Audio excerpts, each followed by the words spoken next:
It feels like I've been in hibernation the last couple of weeks. Not a whole lot of activity at all, so it's good to be back, but it looks like things are really going to be ramping up here as we head towards the statistical peak of the hurricane season, which is September 10th. You can see that graph there. It's like you're going up a roller coaster, up, all the way up until September 10th, and then it's coming down from there, but looks like things are really going to be ramping up here.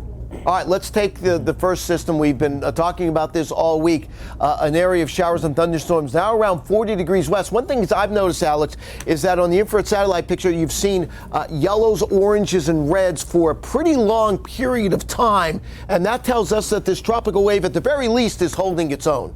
It certainly is, and that's kind of been the problem for much of the year here, is these tropical waves have been actually pretty robust, but they roll off of Africa and then they hit that Saharan dust that we've been talking about for weeks and weeks, and they just fall apart. So they really haven't been able to make much headway or develop across the Atlantic as they've come west.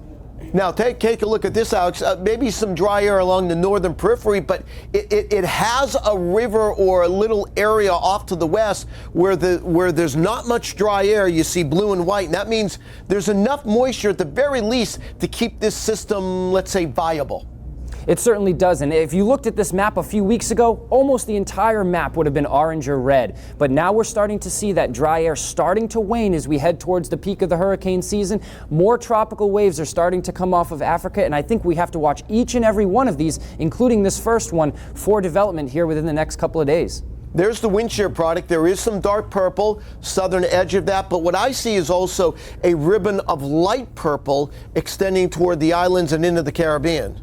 Yeah, besides the dry air, the wind shear has kind of been a problem this month as well, but it looks like that is also starting to come down, especially across what we call that main development region, which is from the Caribbean all the way out towards Africa. So you can see that ribbon of lighter purple in there, more favorable environment for the storm as it's approaching the eastern Caribbean.